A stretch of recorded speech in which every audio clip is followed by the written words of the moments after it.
Okay, so this morning I want to make a quilted bag, but I thought it'd be really handy for you guys to see how I print my PDF patterns so that basically you can do it as well. It's really straightforward. You just need a printer, Adobe Reader, paper, ink, that's it. These are the 4 files that you get when you download the pattern. The bag pattern is in this file, Baileigh Bag Print at Home. Open that file up in Adobe Reader. Adobe Reader is free. I've got a link for it on my website. Then go to File, Print, Printer. I always recommend to print page 1 first to check the printer settings are all correct. In your printer settings, select that you want to just print page number 1.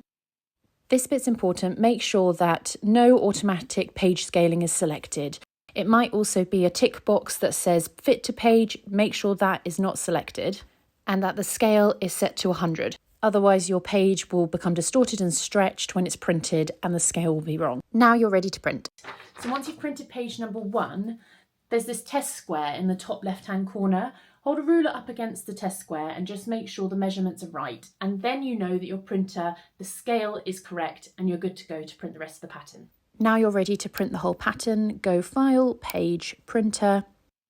Make sure all of the pages are selected. And that's 1 of 12 pages. Make sure there's no scaling. Your scale is to 100% and click print. Okay, so here's all of the pattern. To start off with, I like to just lay everything out.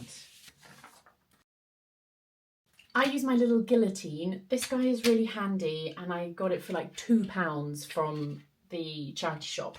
It's not the most accurate, but I know like where it goes wrong so I can correct that. So I probably should get another one, but still it works. You don't need to cut off every margin. You just need to look on the paper where the pattern overlaps, and that's one of the margins that you need to cut off. So in the instructions, I say to use clear tape to tape together the paper pattern. I've actually started using brown tape. This is recyclable. It's really good because it rips really easily. You can get like double the amount out of it. So I like to just rip it in half.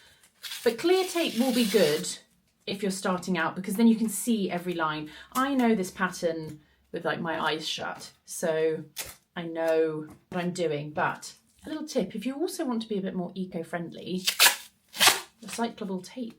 I was also really worried about breaking a tooth every time I used my clear tape. I should probably just get a tape dispenser, but I'm just not that organised. This is what I do because I don't have a dispenser, but if you're lovely and organised, you can just have your beautiful tape dispenser ready to go, but that's not me. I'm just making the large bum bag today.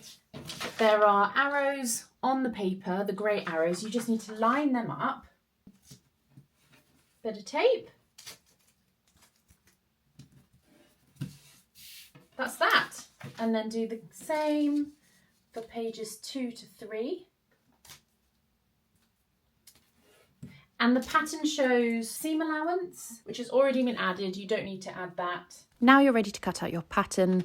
I always recommend to cut clockwise around your pattern pieces and cut through the very centre of the cut line. Just take your time and that will lead to a more accurate pattern piece. You'll find it easier making your bag. Don't forget to mark the notches on your pattern pieces. So the notches are a short red line on the pattern piece. You need to snip into them, just a short snip about 5mm. And these notches are used to help you line up the pattern piece when you're making it, so they make your life a lot easier. Do not forget them. And now you're ready to sew. Just double check that you've got all the correct pattern pieces. If you're like me and you find it so much easier visually seeing instructions, I filmed a tutorial which is linked in the description box.